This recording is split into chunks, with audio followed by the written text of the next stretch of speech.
reach over and I'll tell you. Our first speaker is going to be Senator Chuck Grassley. Thank you for the opportunity to go ahead. I have a Finance Committee meeting, and if some of you wonder whether or not I'm committed to this because I always come first and then walk out, I'll be on the floor with her when she debates this afternoon and giving longer remarks there. I'm here to reiterate my strong support for Senator Gillibrand's reforms of the military justice system. Senator Gillibrand's commitment and passionate leadership on this issue ought to be inspiring to everybody, and quite frankly, how she has handled this, a lesson to go forward on how to accomplish great things, and I predict this accomplishment.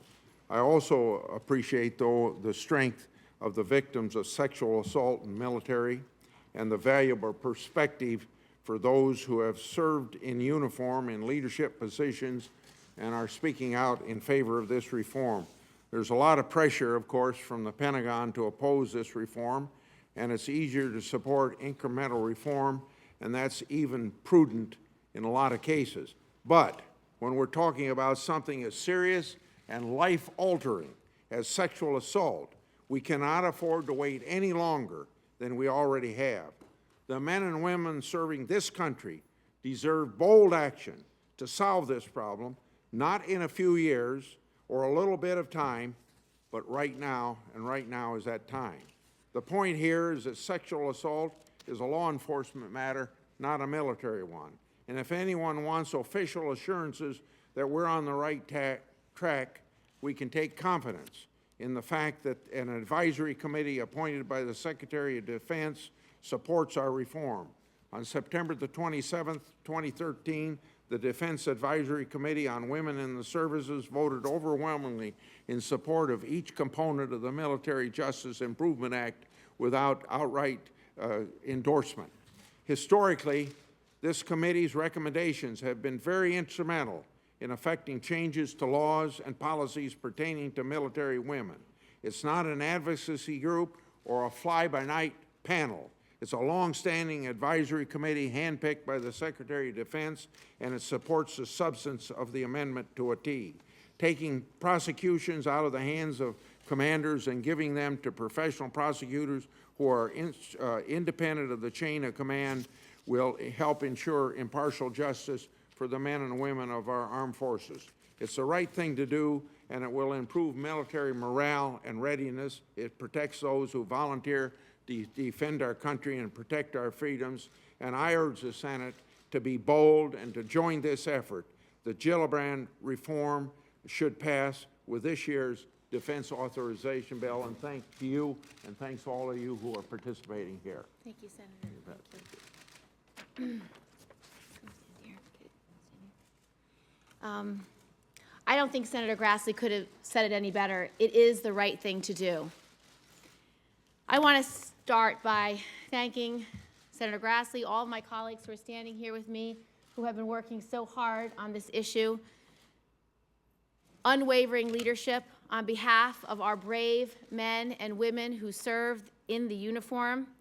I could not be more proud of the bipartisan work of this coalition to do the right thing. We are a growing coalition. Senator Cory Booker announced his support last night, and I'm very grateful for his leadership.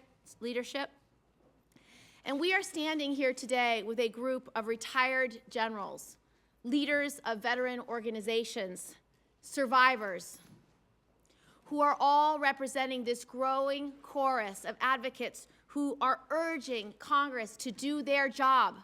Congress's job is to provide oversight and accountability over the Department of Defense. They must create an independent, unbiased military justice system that is deserving of the sacrifice that the men and women in the armed services make every single day. Leaders here today, like retired Major General Martha Rainville, who served for 27 years, including 14 years in command positions, retired Brigadier General Lori Sutton, who served as the top psychiatrist in the U.S. Army.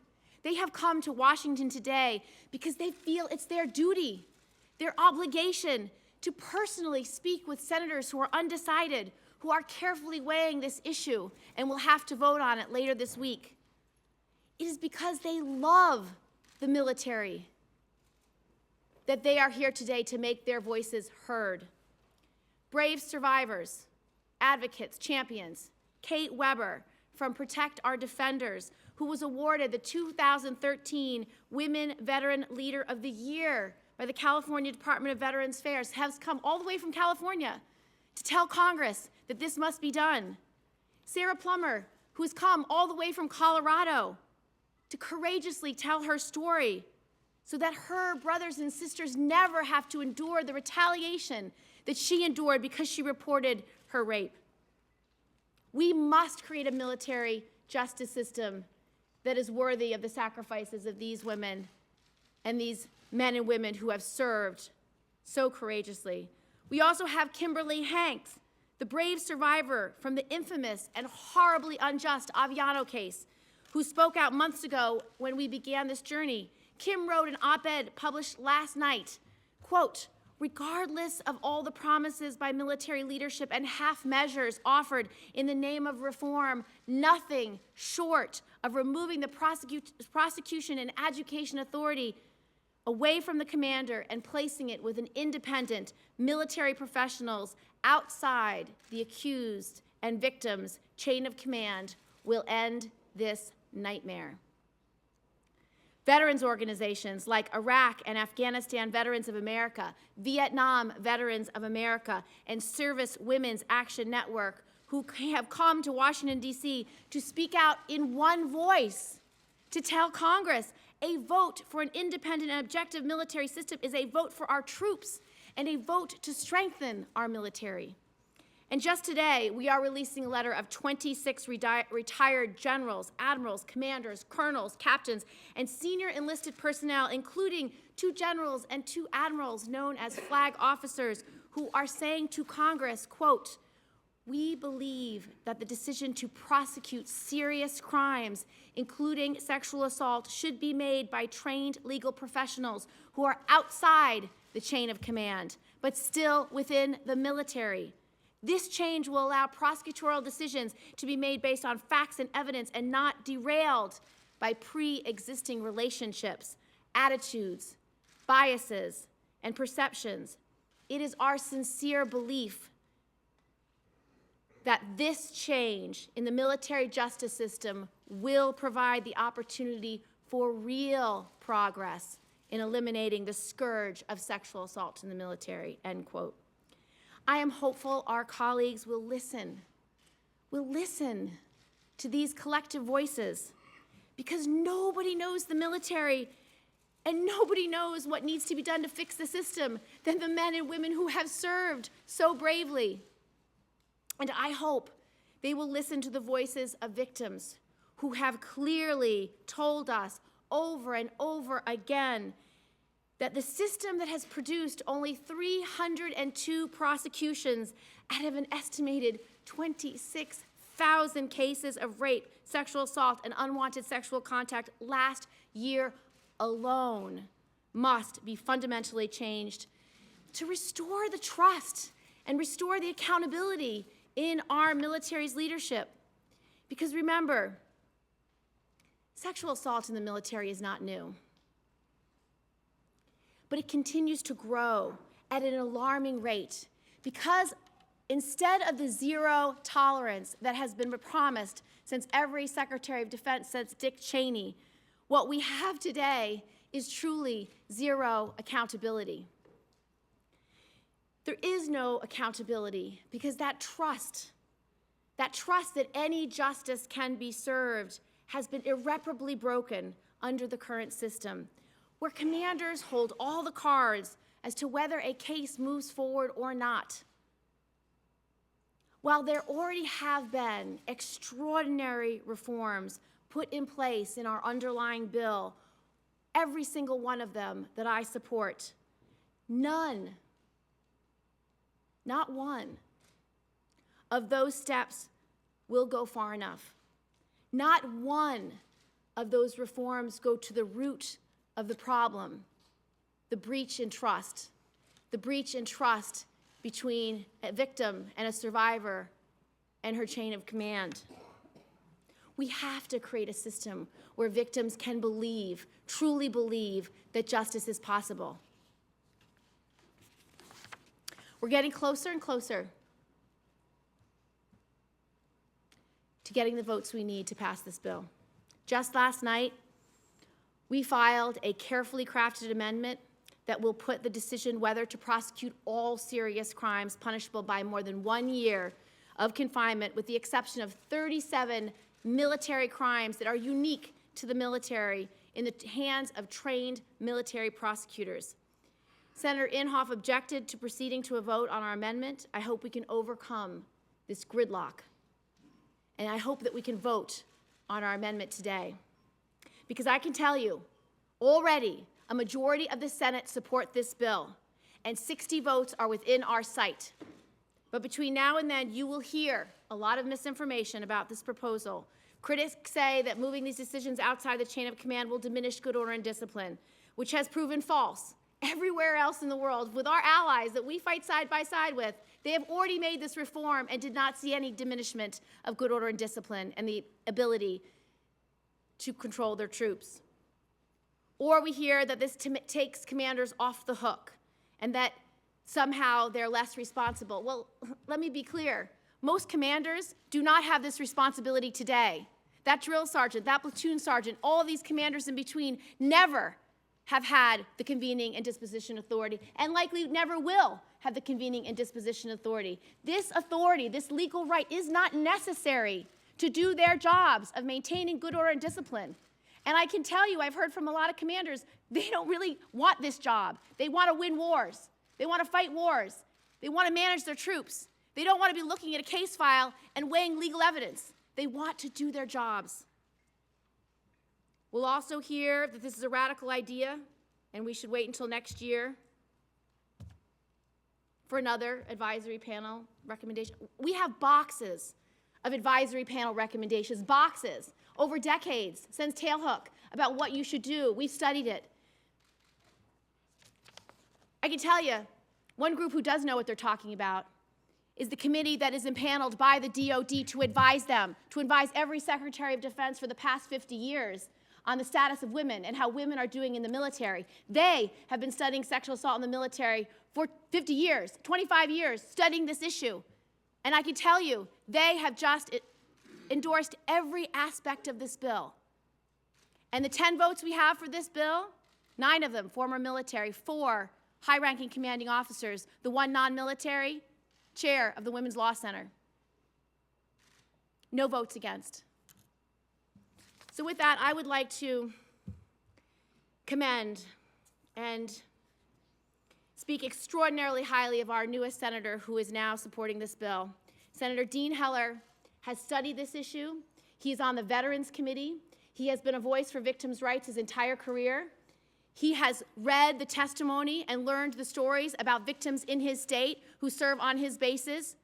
He cares deeply about this issue, and he is providing the strong leadership that it will take to pass this bill in the U.S. Senate today. Senator Dean Heller. I think she feels passionate about this. You know, it's my honor to add my name to the voices that are supporting the amendment produced by Senator Gillibrand. And with a lot of deliberation, a lot of discussions, talking to both sides on this particular issue, including my brother, who's a retired commander in the United States Navy.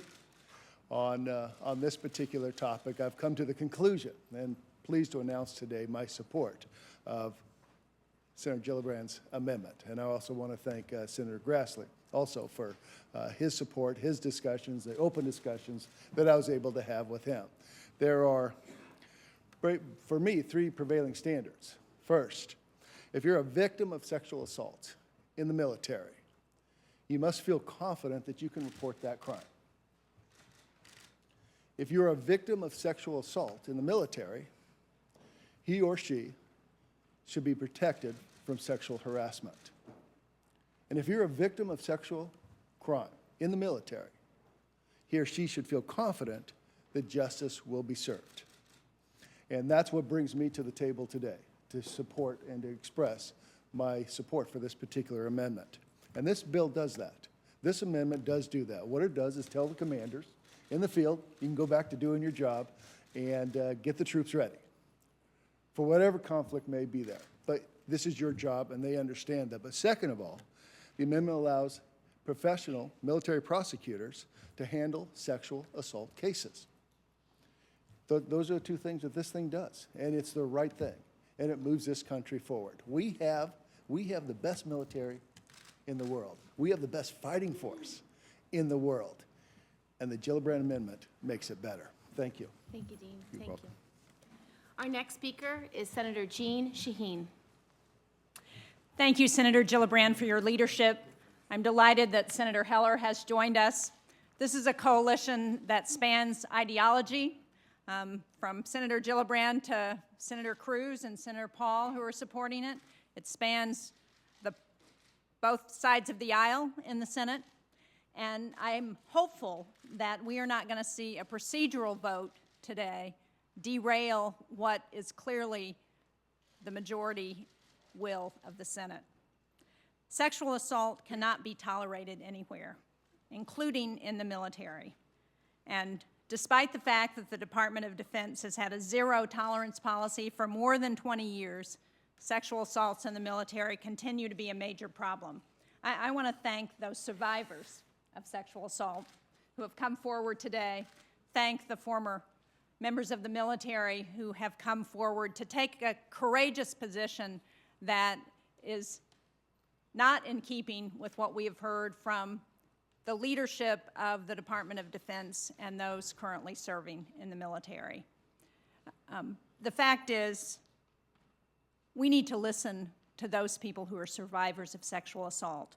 We have a historic opportunity to do that in this session of Congress.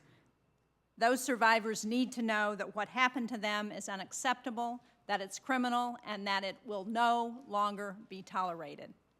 The men and women who have served so well this country in our military deserve nothing less. Thank you. Thank you, Senator. Our next speaker is Senator Dick Blumenthal. Thank you.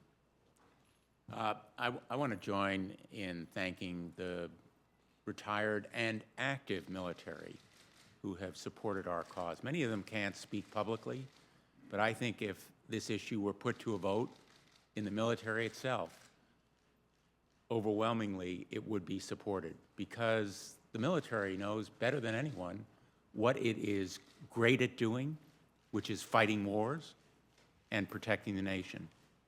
And it also knows that trained and experienced professionals ought to be doing prosecuting and making decisions about evidence and punishment and trials. And that's what this proposal achieves. It puts in the hands of trained and experienced prosecutors decisions that professionals ought to be making about crimes. Let's remember, we're talking here about decisions that relate to the most pernicious, insidious crimes committed in or out of the military. Crimes that often involve conflicting evidence, testimony, hearsay. Those decisions ought to be made by professionals as to whether they go to trial and what the remedy should be. Now, we know that there's underreporting. And if there is one objective that is paramount of restoring trust, it is to encourage more reporting. Without reporting of crimes, there can't be prosecution or punishment, which means there can't be prevention, which requires deterrence, and protection, which means confidence in the system so that there will be more reporting. So to encourage better prevention, protection, and prosecution, this proposal ought to pass. And I am more and more encouraged as I talk to my colleagues that they are considering this issue on the merits.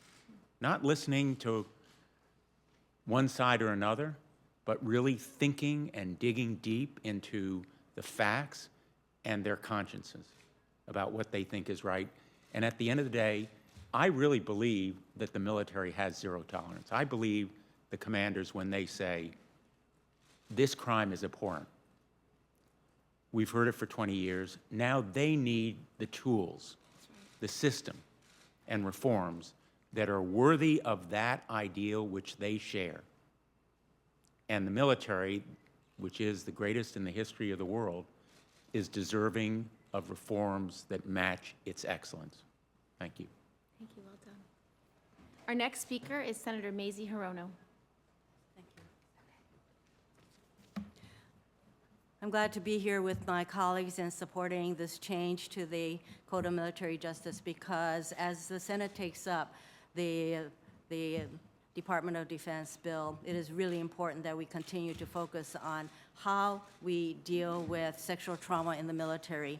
Republicans and Democrats, current and past military leaders all agree that how we deal with sexual trauma in the military is broken. This is a broken system.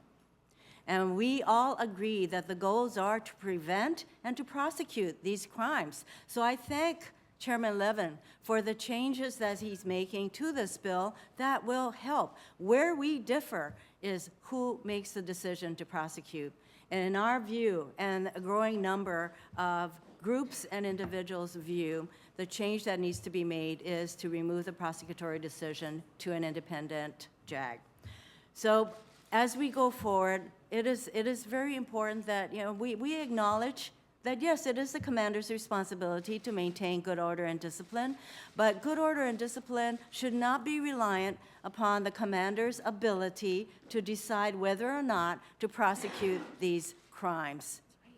So we are going to go forward, and I thank everyone for being here, especially the survivors of these crimes. Thank you. Well said, Mazie. Thank you. That's perfectly said. Our next speaker is Major General Martha Rainville. Good morning. I'm Martha Rainville. I am the retired Adjutant General from Vermont, and I'm here for two reasons. One, because I do love the military. I love it very deeply. I grew up in the military, and I was privileged to have a career that lasted almost 27 years. I'm also here because I see Senator Gillibrand's amendment as the only thing that will address this terrible problem that the military continues to have. I have almost had 14 years of command time. 9 of those years was as the Adjutant General, where I commanded the Army and the Air Guard in Vermont. In that position, I trained, led, equipped, and sent thousands of our men and women to combat zones. 11 of my soldiers did not come home to their families. So I understand unit cohesion. I understand command integrity. And I understand the absolute necessity for commanders to remain responsible and be held responsible for the environment in which their troops train and deploy. I'm convinced that only a fundamental change in how the military handles assault cases must be made. You see, almost 35 years ago now, my mother drove me to Jackson, Mississippi, so that I could be sworn into the Air Force.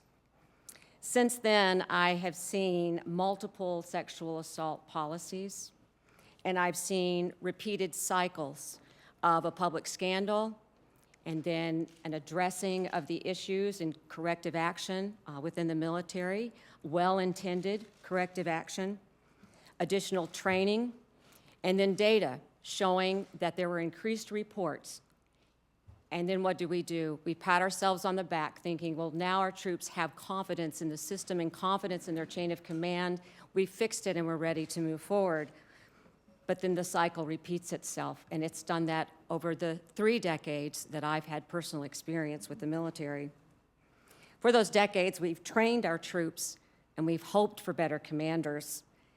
And yet after speaking with large groups of National Guard women, with veterans, and most recently with an amazing group of women Marine aviators, I saw firsthand that those policies, that the culture of the military had not changed.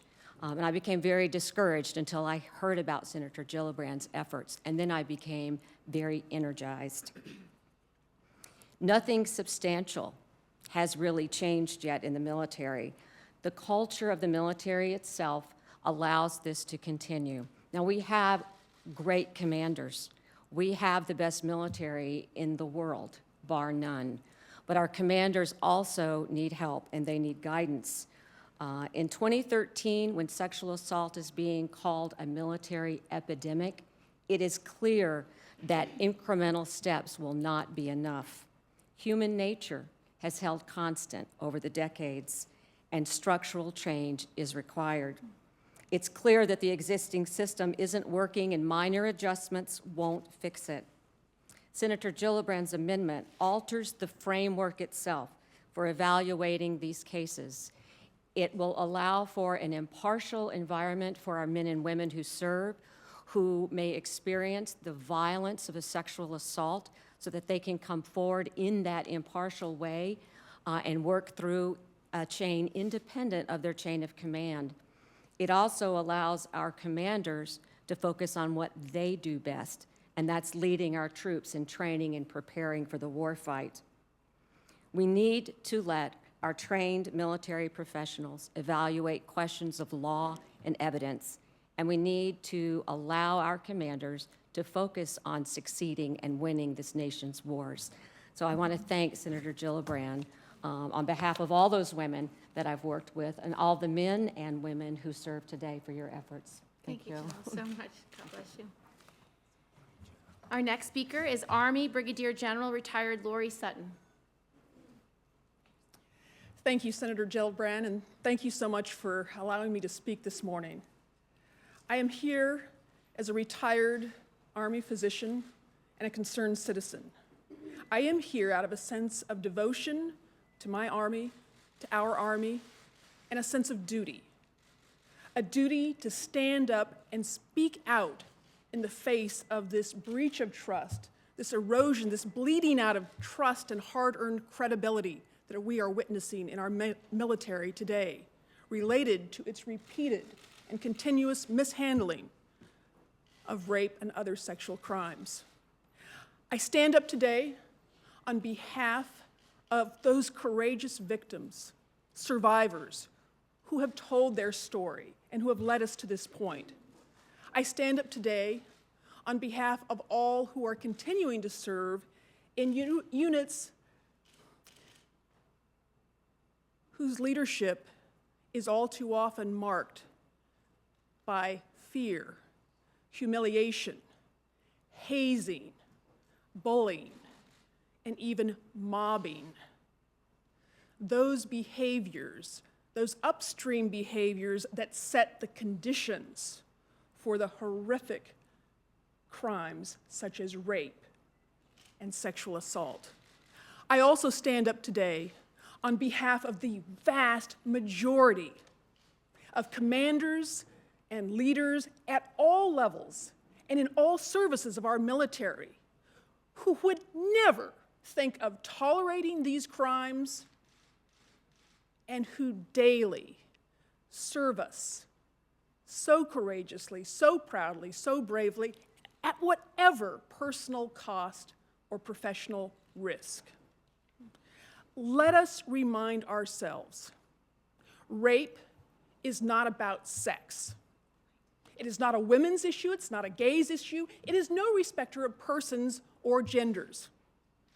It is a crime that, for the most part, is committed by heterosexual men whose unbridled need for dominance, control, destruction, and aggression utterly violates and shatters the minds, bodies, spirits, hopes, and dreams of all whom they target. Let me close with this. As a military physician, if our military today was my patient, I would diagnose this breach of trust, this erosion, this deficit, this bleeding out as a sucking chest wound. A wound that requires bold action. The Military Justice Improvement Act is that bold action, which in combination with all of the other necessary reforms will finally stop the bleeding and start the process of restoring trust, restoring credibility, of ensuring that all know, both inside and outside the military, that the military is doing everything in its power to prevent these crimes when they occur, to ensure that justice is done and that the victims, the survivors, retain their dignity and honor, and that we will prosecute on the basis of evidence, aggressively prosecute and hold accountable any who dare commit these heinous crimes. Thank you. Our next speaker is Kate Weber, survivor, a member of Protect Our Defenders Advocacy Committee, and a great American. Kate.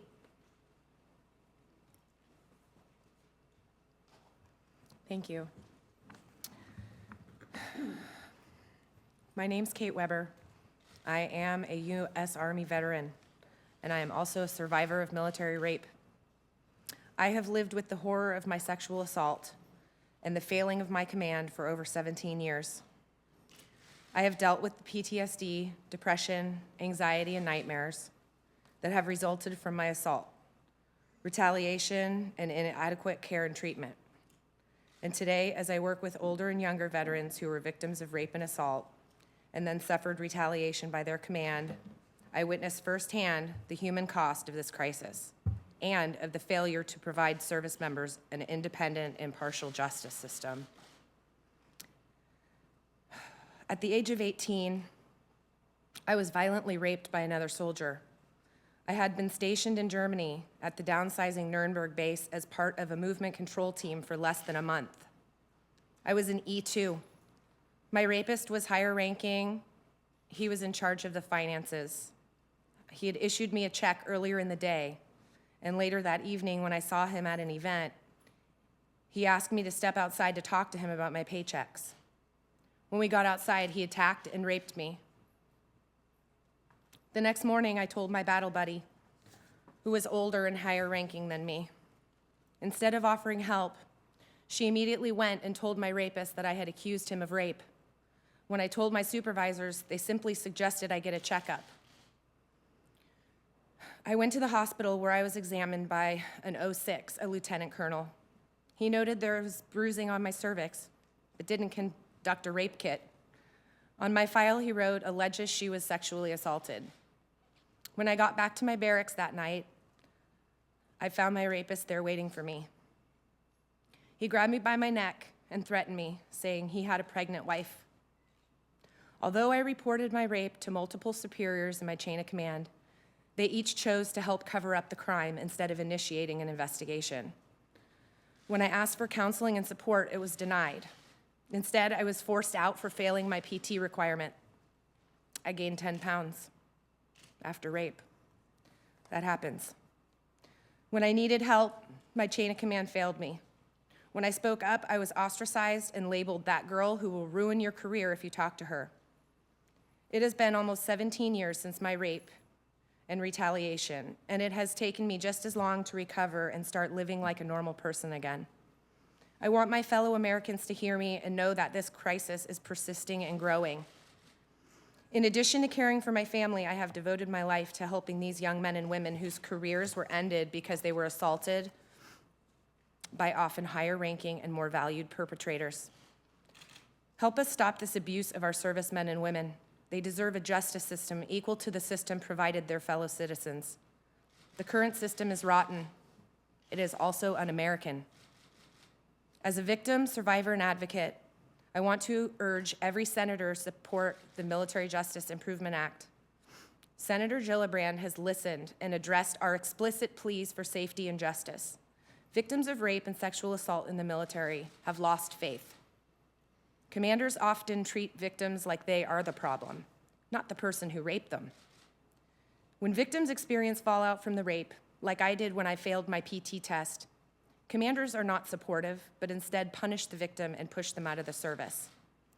I joined the military in the wake of the tailhook scandal, thinking that the military knew about the problem of sexual assault and was committed to fixing it. Now, 17 years later, I look back and see that nothing has changed. Through my work with Protect Our Defenders and other organizations, I speak almost daily with victims who are continuing to face obstacles from their commanders and dealing with retaliation and ostracization for coming forward. When I heard General Welsh tell Congress that sexual assault was part of a hookup mentality, it screamed loud and clear to the entire survivor community and active duty service members that the military brass still looks to blame the victim, or at the very least, they just don't get the problem. How can commanders who don't fully understand the problem be expected to impartially and objectively decide how to handle a case of rape or sexual assault? Yesterday, we delivered letters from survivors who are constituents to those senators who are undecided. Survivors are sharing their most intimate details of the worst moments of their entire life to finally make everyone understand. Now I'm calling on our country's leaders to make the changes that will assure that others will not be forced to suffer as we have. Thank you. Our next speaker is Sarah Plummer, survivor and advocate, author and leadership coach.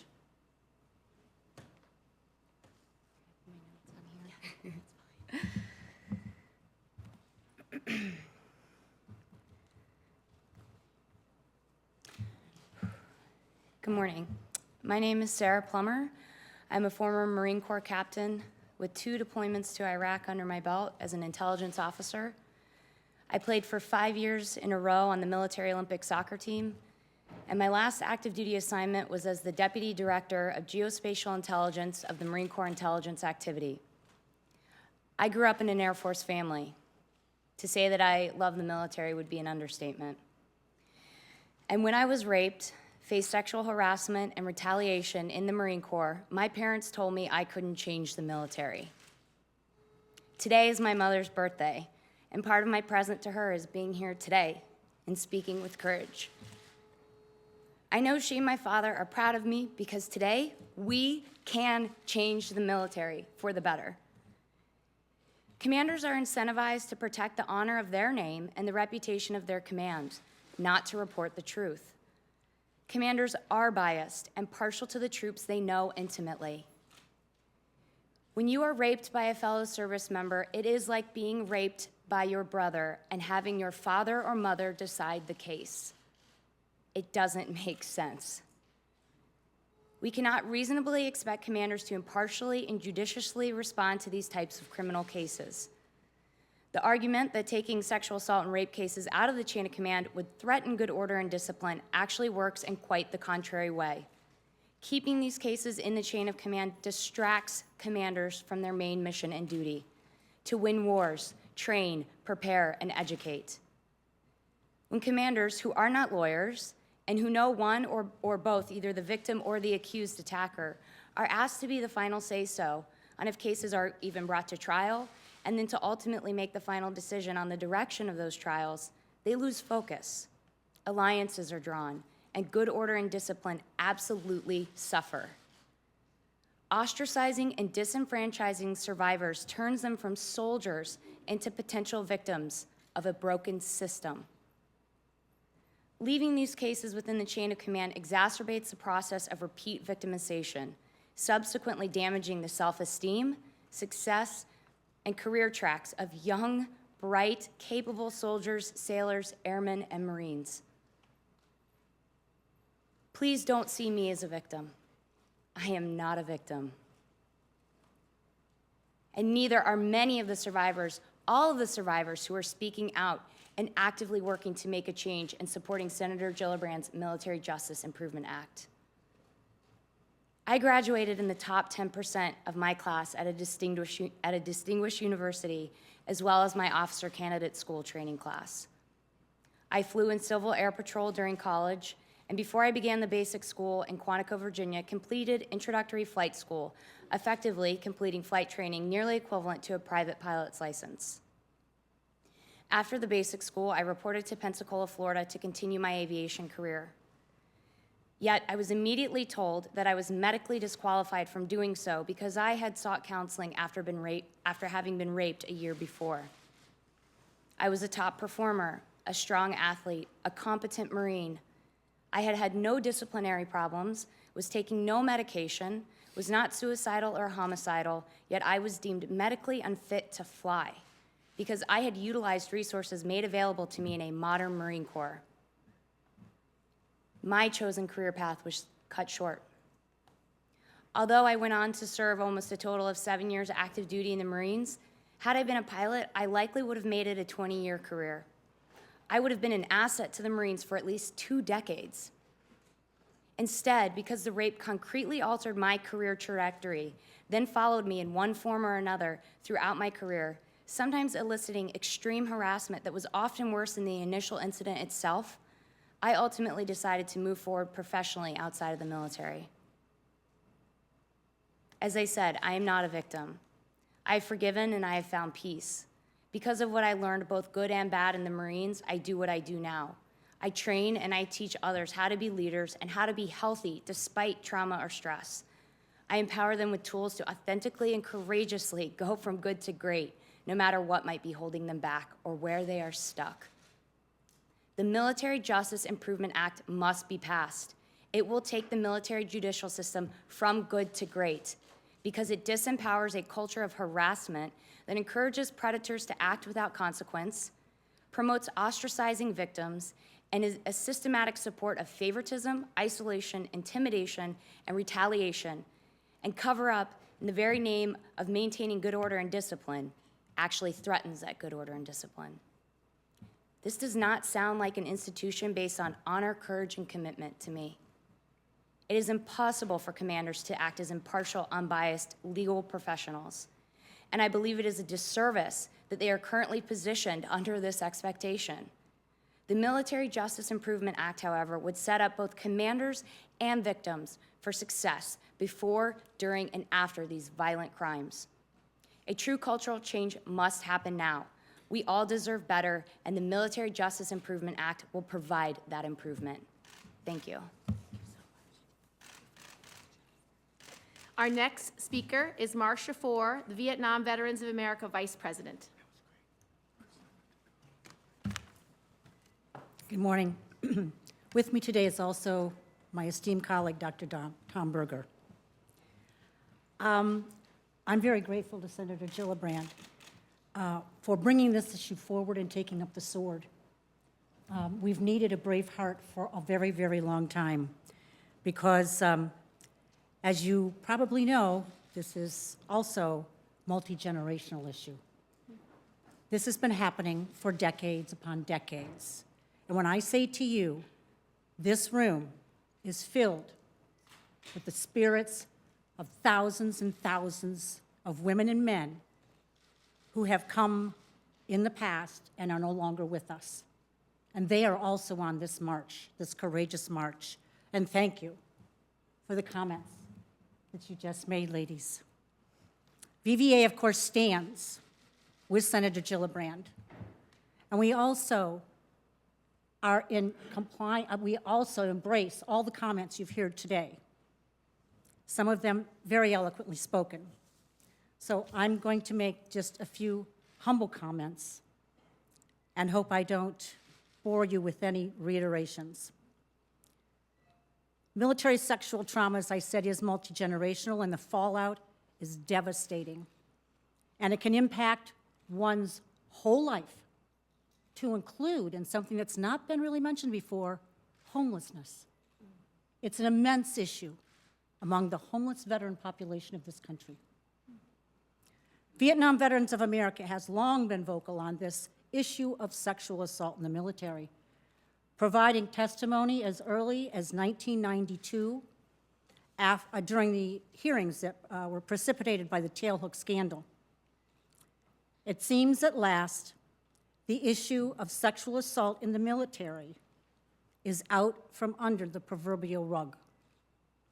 It's taken years, but you know, finally, the American people, the public, they are learning about this immensely disturbing military secret.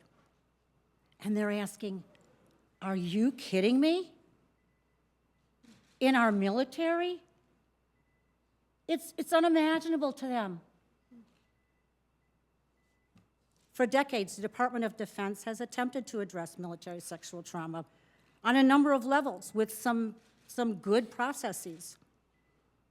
And many senators have offered additional outstanding pieces to the National Defense Authorization Act. But combating this contemptible enemy, military sexual trauma, requires yet another component, one seen as a much-needed dramatic change, one that will bring legal equity to both the victim and the accused. The action to defeat Senator Gillibrand's bill when it came up first with the Defense Authorization Act, sided with the stance of the Department of Defense leadership, who at the June 12th Senate Armed Services Committee hearing indicated that progress to resolve this issue is contingent on leadership being held accountable. You know, once we believed that it would come. But we really, over all this time, have lost faith. We've been waiting far too long for oversight and accountability. Ask yourselves, shouldn't they always have been held accountable? How are we expected to believe it now? How are we expected to believe it will be different this time? The Department of Defense stance is a time-worn argument, but not unexpected. It's almost inconceivable that military leadership would want to relinquish any of its authority, and on some level, it's understandable. But they don't get it. And as you heard earlier, the comments were made from those at the highest level of our military. Those that are in the field, those commanders in the field, they have not had the capability to weigh in on this issue. Today, we ask the military leadership to place themselves or their children in the position of these victims, and yes, even of those that are accused. Wouldn't they want the best legal system available and the most experienced legal representation? This is about humanity. This is about who we are as a nation, as a people. Wouldn't they cry for equitable justice, a justice that any citizen of this country is entitled and should have access to? Now, recently I did hear this too. Some were arguing cost. But let me ask you this. When has America ever put a price tag on justice? Vietnam Veterans of America stands unwavering its commitment to this resolution of the tragedy. And together with our partners, Servicewomen Action Network and the Iraq-Afghanistan Veterans of America, we bring a unified voice to underscore the need for strong military justice reform. And we support Senator Gillibrand's movement. And we thank her for taking up the sword. Our next speaker is the Chief Policy Officer, Tom Tarantino, from Iraq and Afghanistan Veterans of America. Good morning. I just want to start by thanking the amazing leaders and veterans that are standing here with me. And you know, without that leadership and without the commitment of this community, we wouldn't be where we are today. So I actually led 2 platoons through combat in Iraq. And for a short time when I came home, I commanded a company. But mostly what I did when I was on active duty was train units to go to combat. And what we told them was that if something you did on the battlefield that day didn't work, do not come back the next day and do it again. It's stupid, it doesn't make any sense, and you're not going to get a different result. Sexual assault is a cancer in one of the most honored institutions in our nation's history, and yet the military's response to sexual assault has been largely doing the same thing over and over and over again. It takes courage to stand in front of an enemy on the field of battle. It takes an unbelievable amount of courage to stand in front of your attacker, in front of your friends, in front of your command, and in front of the world and tell your story. I think it's time that the military and the United States Senate matches that courage with bold action. Now is not the time to choose fear. Now is not the time to choose the status quo and allow this to fester for decades more. Now is the time to choose action. And so we stand with Senator Gillibrand, with the majority of the Senate, and with these amazing veterans here to say we must pass the Military Justice Improvement Act, not next year, but today. Thank you. Our last speaker is former Marine Greg Jacob, Service Women's Action Network Policy Director. Good morning. Thank you, Senator. I'm proud to stand here today and join these amazing leaders in voicing the Service Women's Action Network's full-throated endorsement for the Military Justice Improvement Act and as an amendment to the 2014 Defense Bill. The Service Women's Action Network, or SWAN, has been working on this particular proposal from the beginning and on the larger issue of military sexual violence for several years now. We've seen awareness and engagement on this issue grow exponentially and are grateful to the leadership shown by legislators, other service organizations, the public, and most importantly, the community of veteran survivors, some of whom you see here, who have partnered with us in our effort to make the military a more effective institution and a better place for all to serve. The Military Justice Improvement Act gives the authority to prosecute offenders and select juries to military lawyers, and it restricts the military commander's ability to overturn or reduce the findings of a court-martial. It is a bill that makes the military stronger by professionalizing the military justice system, leading it away from the command-centric model born in the 18th century and towards a modern system where legal professionals and the established system of courts handle criminal cases. Simply put, it lets commanders command and lawyers lawyer. It is important to note that this is not just a sex crimes bill. Although the weakness in the current system can be readily seen in the way it handles or mishandles sexual assault cases, the bill covers other felony-equivalent crimes, and this is a good thing. Serious crimes should be handled in a serious manner by a fair and independent legal system. This type of independent judiciary provides real justice to victims of crime while at the same time protecting the constitutional rights of the accused. This is the very hallmark of the American legal system. Prior to my work as policy director at SWAN, I served for 10 years in the United States Marine Corps. I was deployed in harm's way in combat as an enlisted infantry Marine, and after my commissioning, performed the remainder of my service as an infantry officer to include command tours. During my time in the military, I've seen a case where a captain was nearly killed after being run down by two drunken soldiers drag racing their cars, and the commanders declined to prosecute. I've seen a case where a Marine was beaten unconscious with a tent stake by another Marine, and the command declined to prosecute. I've seen a case where a Marine had thousands of dollars in personal property stolen from his barracks room, and the command declined to prosecute. I've seen sex crimes within my own command that the command has declined to prosecute.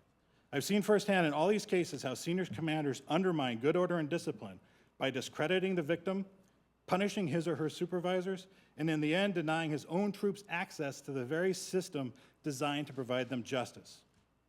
I can tell you from experience unequivocally that the force that shapes the conduct of units, determines the climates of units, ensures readiness and morale of units, enables units to accomplish any mission, is the leadership exhibited daily from the ranks of the small unit leaders, the non-commissioned officers, the staff non-commissioned officers, and the company-grade officers. And they're able to do their job efficiently and effectively without having court-martial convening authority. Ask any Marine and they'll tell you that troops don't charge up hills or drag a wounded comrade to safety because they fear a court-martial. It's leadership, not lawyership, that our military follows. My experience shows that the issue is with the current judicial system. Most commanders want to do the right thing when it comes to playing the role they've been given in the current command-centric military justice system. The problem is that when it comes to prosecution and conviction of serious criminal conduct, good intentions are not good enough. Commanders must be leaders, not lawyers in this battle, and we cannot expect them to win this fight as long as they're forced to carry a rifle in one hand and a gavel in the other. SWAN urges full support of the Military Justice Improvement Act. Thank you very much. On topic.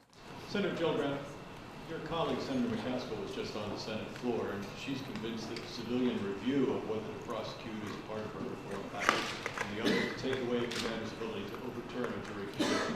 Why isn't that enough? It's not enough because both of those reforms address the issue of the 3,000 cases that were actually reported last year. So when you have a command climate that is sufficient that you can actually report your case, that is vastly different than the 23,000 command climates that do not have enough support for a victim to come forward. And if you listen to those victims and survivors, they will tell you the reason they are not reporting these cases is because they do not trust the chain of command will do anything, and they've either witnessed or feared retaliation. And so until you address that issue, where they can actually report these cases, and there's a chance they get into the bucket of 3,000 that actually get reported, you will never change the culture. You will never have the conviction rate and the transparency and accountability that's necessary to stop sexual assault in the military. So I am grateful for Senator McCaskill's leadership on an extraordinary number of bills that we worked on together that passed unanimously out of the Senate Armed Services Committee. All of those reforms will make it better for those victims that can come forward, that their command climates are strong enough that they can come forward. But it does not change the poor command climates where, in fact, the criminal may well be in the chain of command, or where the commander is the one who has told the victim, it's your own fault, we are not reporting this, I'm not going to do anything. It doesn't change that. You need the transparency, accountability of an independent review by a trained military prosecutor. That creates the hope for the victim that justice is actually possible. You said you're close to 60 votes. The vote could be as early as today. How close exactly are you, and what is your strategy to get to those 60 votes? We are well over half of support of the senators' support of the entire Senate, and we are meeting daily. Today, I have several meetings with undecided senators. A lot of senators are just still studying the issue. We probably have 20 to 25 undecided senators who are still studying the issues. Some of our advocates will meet with them. Some of our generals will meet with them. It's a moment when people are studying, learning, and making decisions, and we want to make sure they know the facts. And I personally will make sure I call or speak to every undecided senator today. Now, this issue's been out there for a couple of months. What are you hearing from the undecideds? What questions do they still have at this point? Just the basic questions. What's the problem? Why is this the best solution? Why do you think this will create the accountability and transparency that's necessary to end sexual assault in the military? And so they're learning, studying, and focusing on it, and now is the time because they will be asked to vote on this in the next day or two. One more. Last week, it seemed like you narrowed the bill to go specifically just to sexual assault and not new felonies, and it sounds like it's come back. Can you just explain where it's at now? This bill is the original bill with some technical changes to make it stronger, and it basically says all serious crimes will be elevated out of the chain of command to be decided on whether or not there is evidence to go forward by trained military prosecutors. So we move all the disposition and convening authority out of the chain of command for all serious crimes, except for the 37 military-related crimes, out of the chain to trained prosecutors. We decided to go with the original bill because it's a better bill. It's actually one that we think will bring justice to more victims, will create more transparency and accountability in the system, and we think we can get to 60 with the better bill. McCaskill last week said she thought there would be constitutional questions with the way you had narrowed it. Was that a consideration for change? No, we just thought this bill was better, stronger, and actually would help the military in terms of military readiness and long-term strengthening.